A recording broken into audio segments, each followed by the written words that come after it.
மாணவ செல்வங்கள் அனைவருக்கும் அன்பு வணக்கங்கள். நான் உங்கள் கோபிநாத் ஆசிரியர்.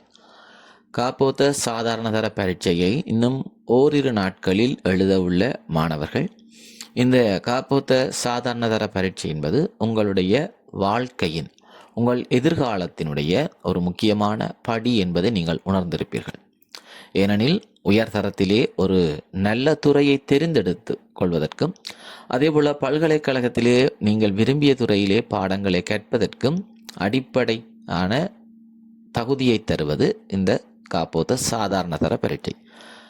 11 வருடங்கள் பாடசாலை கல்வியை தொடர்ந்த நீங்கள் உங்களுடைய வாழ்க்கையின் முக்கியமான தருணங்களை இந்த காப்போத்த சாதாரணதர பரீட்சையினூடாக அடைந்து கொள்வதற்கு எதிர்பார்த்து கொண்டிருப்பீர்கள். அந்த வகையில் இந்த பரீட்சை உங்களுக்கு எல்லா வகையிலும் நன்மைகளை தர வேண்டும். உங்களுக்கு இலகுவான ஒரு பரீட்சையாக இருக்க வேண்டும். எந்த விதமான சிக்கலும் இல்லாததாக, சிரமங்களும் இல்லாததாக, சுமூகமான ஒரு பரீட்சையாக அமைய வேண்டும் என நான் முன்கூட்டியே வாழ்த்துகின்றேன். மாணவர்களே, இன்று நாங்கள் பார்க்க போவது இந்த பரீட்சை மண்டபத்திலே, இந்த பரீட்சையை எழுதப் போகின்ற சந்தர்ப்பத்திலே நீங்கள் எப்படி உங்களை தயார்படுத்த வேண்டும், என்னென்ன பொருட்களை நீங்கள் உங்களோடு எடுத்து செல்ல வேண்டும், எவற்றை எடுத்து செல்லக்கூடாது என்பது பற்றி தெளிவுபடுத்தும் ஒரு பதிவாக இந்த காணொளி உங்களுக்கு அமைகின்றது.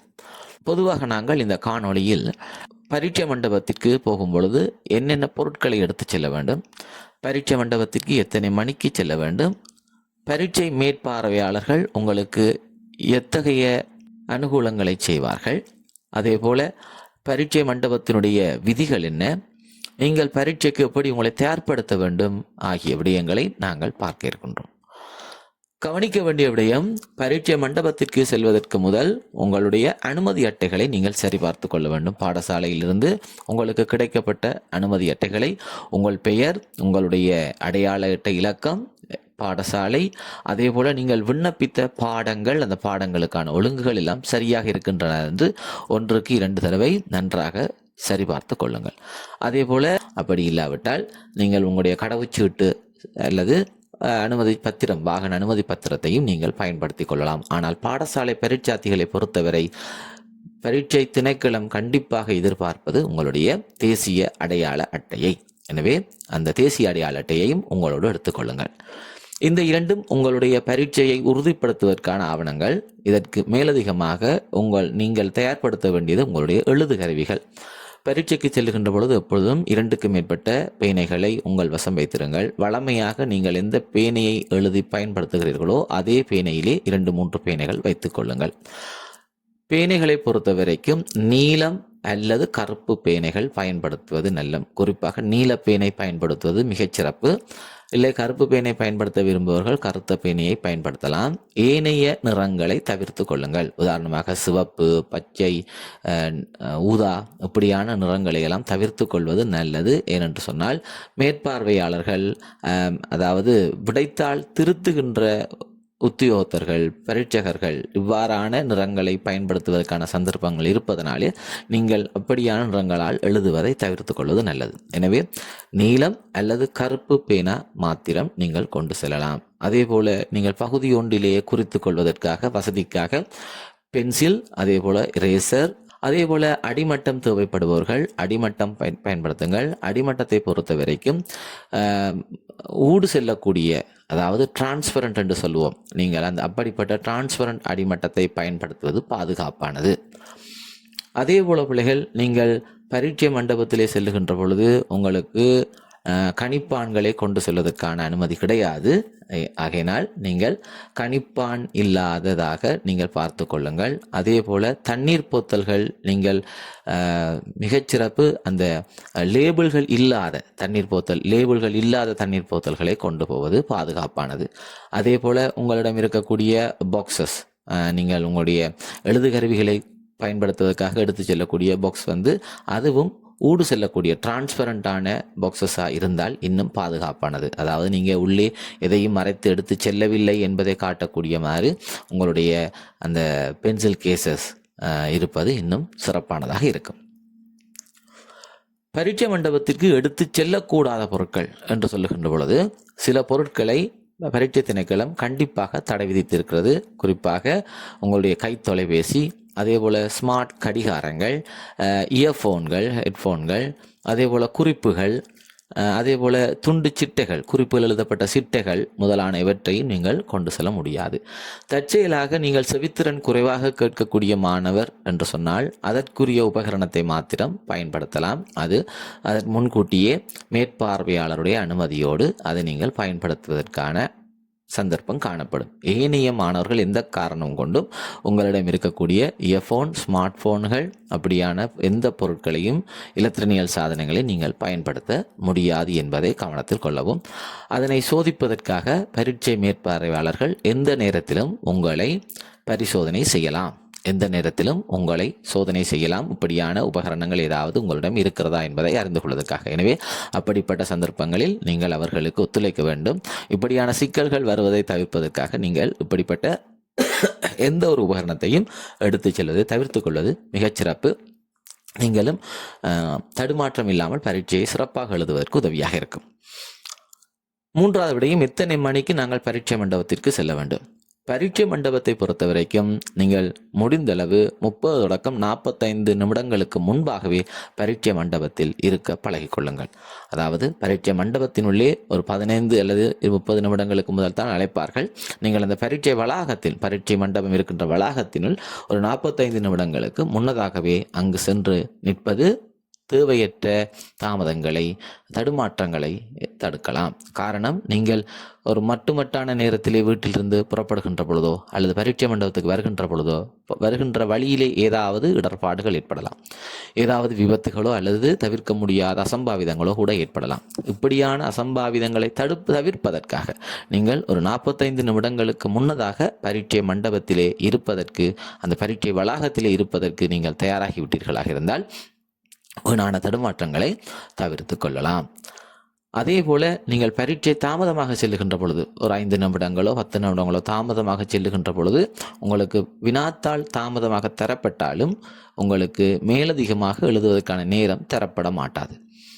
குறித்த சரியான காரணத்தோடு நீங்கள் சமர்ப்பிக்கின்ற பொழுது உங்களுக்கு வினாத்தாள் தரப்படும். ஆனால் 1 நிமிடம் கூட மேலதிக நேரம் உங்களுக்கு தரப்படாது. எனவே உங்களுக்கான நேரம் மிகவும் குறுகியதாக அமைந்துவிடும். ஆகையினால் எவ்வளவு நேரம் நீங்கள் ஒரு 30 தொடக்கம் 45 நிமிடங்களுக்கு முன்னதாக பரீட்சை மண்டபத்தில் அல்லது அந்த வளாகத்தில் இருப்பதற்கு ஏற்றவாறு உங்கள் பயணத்தை ஒழுங்குபடுத்திக் கொள்ளுங்கள்.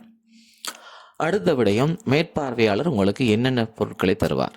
மேற்பார்வையாளர்கள் உங்களுக்கு வினாத்தாளுக்கு மேலதிகமாக நீங்கள் விடை எழுதுவதற்கான உங்களுடைய புத்தகம் தருவார்கள். அதிலே ஒரு தொகுதி விடைத்தாள்கள் அதிலே இருக்கும். அந்த விடைத்தாள் புத்தகத்திலே தான் நீங்கள் முழுமையாக எழுத வேண்டும். அது எழுதியதன் பின்பு உங்களுக்கு மேலதிகமாக விடை எழுதுவதற்கு அதிலே இருக்கின்ற தாள்கள் போதாத பட்சத்திலே நீங்கள் மேசையிலே தட்டி கேட்கின்ற பொழுது மேற்பார்வையாளர்களால் உங்களுக்கு தேவைப்படுகின்ற தாள்களை இலவசமாகவே கொடுக்க முடியும். அதே போல பிள்ளைகள், நீங்கள் உங்களுடைய பரீட்சை மண்டபத்தில் இருக்கின்ற பொழுது உங்களுடைய மேசை அல்லது கதிரை பொருத்தமாக இல்லாமல் ஏதாவது எழுதுவதற்கு அசௌகரியமானதாக அது ஆடுகின்ற மாதிரி ஏதாவது இருந்தால் நீங்கள் தாராளமாக தட்டி கேட்டு மேலதிக பேப்பரை வாங்கி அதை மடித்து அந்த மேசைகளை, கதிரைகளை ஒழுங்கமைத்துக் கொள்வதற்கு உங்களுக்கு வசதி உண்டு.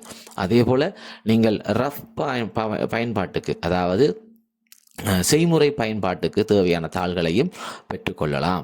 அதே போல் உங்களுக்கான MCQ ஷீட், உங்களுடைய பல்தேர்வு வினாக்களுக்கான ஷீட் உங்களுக்கு தரப்படும். அதே போல் கிராஃப், கணித பாடங்களிலே வரைவு பயன்படுத்துவர்களுக்கான வரைவு தாள் தரப்படும்.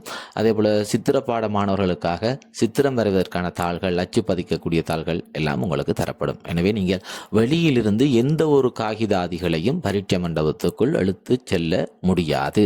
உங்கள் பரீட்சைக்கு தேவையான சகல காகிதாதிகள், அதாவது பேனை, பென்சில், ரப்பர் போன்றன தவிர்ந்த ஏனைய எழுதக்கூடிய தாள்கள் அனைத்தும் பரீட்சை திணைக்களத்தால் உங்களுக்கு இலவசமாக தரப்படும். அதே போல் மடக்கை புத்தகமும் உங்களுக்கு அங்கே இலவசமாக தரப்படும். எனவே மாணவர்கள், இந்த விடயங்களில் நீங்கள் வெளியிலிருந்து தாள்களையோ அல்லது வேறு குறிப்புகளையோ எடுத்து செல்லாமல் இருப்பது மிகவும் சிறப்பானதாகும். பரீட்சை மண்டபத்தினுடைய விதிமுறைகளை பொறுத்த வரைக்கும் பரீட்சை மண்டபம் என்பது மிகவும் கட்டுப்பாடு நிறைந்த ஒரு மண்டபம். அங்கு அமைதியை பேண வேண்டியது உங்களுடைய கடமை. மிகவும் அமைதியாக இருக்க வேண்டும். எந்த காரணத்திற்காகவும் உங்கள் அருகில் உள்ள உங்கள் நண்பர்களுடனோ அல்லது உங்களுக்கு தெரிந்தவர்களோ அல்லது தெரியாதவர்களா யாராக இருந்தாலும் பரீட்சை மண்டபத்திலே இருக்கின்ற எவரோடும் உங்களுக்கு கதைப்பதற்கான அனுமதி கிடையாது. நீங்கள் அங்கே இருக்கக்கூடிய மேற்பார்வையாளரோடு கூட தேவையற்ற விதத்திலே கதைப்பதை தவிர்த்து கொள்ள வேண்டும். ஏனென்றால் நீங்கள் யாருடனாவது உரையாடுவதை, கதைப்பதை, சிரிப்பதை கூட கண்டு உங்களுக்கு எதிராக ஒழுக்காற்று நடவடிக்கைகள் எடுப்பதற்கு சந்தர்ப்பங்கள் இருக்கிறது. எனவே நீங்கள் பரீட்சை மண்டபத்திற்கு உரிய நேரத்துக்கு முதல் சென்றால் அங்கு உங்களுக்குரிய ஆசனத்தை தேடி, உங்களுடைய இந்த மேசையில் இருக்கக்கூடிய சுட்டெண்ணை தேடி அந்த மேசையிலே இருந்து உங்களுக்கான பரீட்சைக்கான தயார்படுத்தலை செய்து கொண்டிருக்க வேண்டும். உங்களுக்கு உரிய நேரம் வருகின்ற பொழுது உங்களிடமிருந்து அடையாள அட்டை, அதே போல நிரப்பப்பட்ட பூர்த்தி செய்யப்பட்ட அனுமதி படிவம் என்பவற்றை பெற்றுக்கொண்ட பின்னர் உங்களுக்கான வினாத்தாள்கள் தருவார்கள். வினாத்தாள்களுக்கு தரப்பட்ட அறிவுறுத்தலை உரிய முறையிலே பின்பற்றி பரீட்சையை உரிய முறையிலே சிறப்பாக செய்ததன் பின்னர் நீங்கள் அவற்றை ஒப்படைத்துவிட்டு உங்களுடைய அடையாள அட்டையை பெற்றுக்கொண்டு நீங்கள் மெதுவாக வந்துவிட வேண்டியதான். பரீட்சை மண்டபத்தில் எந்த காரணத்தை கொண்டும் நீங்கள் எவருடனும் கதைக்கவோ, சிரிக்கவோ அல்லது உங்களுடைய விடைகளையோ பகிர்ந்து கொள்ள முயற்சி செய்ய வேண்டாம். அது உங்களுக்கு பரீட்சை எழுதுவதற்கான நீண்டகால தடையை கூட தருவதற்கான சந்தர்ப்பங்கள் இருக்கிறது. அதே போல பிள்ளைகள், அறிவுறுத்தல்கள் உங்களுக்கு பரீட்சை மண்டபங்களிலே மேற்பார்வையாளர்களால் வழங்கப்படும். அந்த அறிவுறுத்தல்களை மிகச் சரியாக கவனித்துக் கொள்ளுங்கள். உங்களுடைய பரீட்சைக்கான சுட்டெண்ணை தெளிவாக எழுத வேண்டியது அவசியம். உங்களுடைய மேசையிலே இருக்கக்கூடிய அந்த சுட்டெண்ணை பார்த்து மிக தெளிவாக உங்களுடைய விடைத்தாளிலே எழுதி கொள்ள வேண்டும். பரீட்சை மண்டபத்தை பொறுத்த வரைக்கும் நேர முகாமைத்துவம் என்பது மிக மிக முக்கியம். நான் அடிக்கடி சொல்லுவேன், பரீட்சைக்கு செல்லுகின்ற நேரம் மட்டுமல்ல, ஒவ்வொரு வினாக்களுக்கும் விடையளிக்கின்ற நேரமும் மிகவும் முக்கியமானது. எனவே நேர முகாமைத்துவத்தை பின்பற்றிக் கொள்ளுங்கள். குறிக்கப்பட்ட நேரத்திற்கு ஒரு நிமிடம் கூட உங்களுக்கான மேலதிக நேரம் தரப்பட மாட்டாது. குறிக்கப்பட்ட நேரத்திற்கு ஒரு நிமிடம் கூட மேலதிகமான நேரம் உங்களுக்கு தரப்பட மாட்டாது. ஆகையினால் நேர முகாமைத்துவத்தை சரியாக பின்பற்றிக் கொள்ளுங்கள். பரீட்சை எழுத இருக்கின்ற மாணவ செல்வங்களே, இந்த ஓஎல் பரீட்சை, அதாவது காப்போத்த சாதாரண தர பரீட்சை என்பது வெறும் பரீட்சை என்பதை நினைவில் கொள்ளுங்கள். இது வெறும் ஒரு பரீட்சை. நீங்கள் வழமை போல பாடசாலைகளில் எழுதக்கூடிய தவணை பரீட்சை, அலகு பரீட்சை, கணிப்பீட்டு பரீட்சையை போல இந்த பரீட்சையும் ஒரு சாதாரண பரீட்சை என்பதை நினைத்துக் கொள்ளுங்கள். எனவே இந்த பரீட்சையை கண்டு எந்த விதத்திலும் பயப்பட வேண்டிய அவசியம் கிடையாது. அச்சப்பட வேண்டிய தேவை இருக்காது. நீங்கள் உணர்ச்சி வசப்பட வேண்டிய தேவையும் இல்லை. உங்களுடைய முயற்சி, உங்களுடைய பயிற்சி, இந்த ரெண்டும் சரியாக இருந்தால் நிச்சயமாக பரீட்சை மிகச்சிறந்த ஒரு வெற்றியை தரும். எனவே மனதிலே உறுதியான ஒரு நம்பிக்கை வையுங்கள். இந்த பரீட்சையை ஒரு சவாலாக எதிர்கொண்டு சிறப்பாக செய்து முடியுங்கள். உங்களுக்கான மிகச்சிறந்த ஒளிமயமான பிரகாசமான ஒரு எதிர்காலம் உங்களுக்கு அடுத்ததாக காத்திருக்கிறது.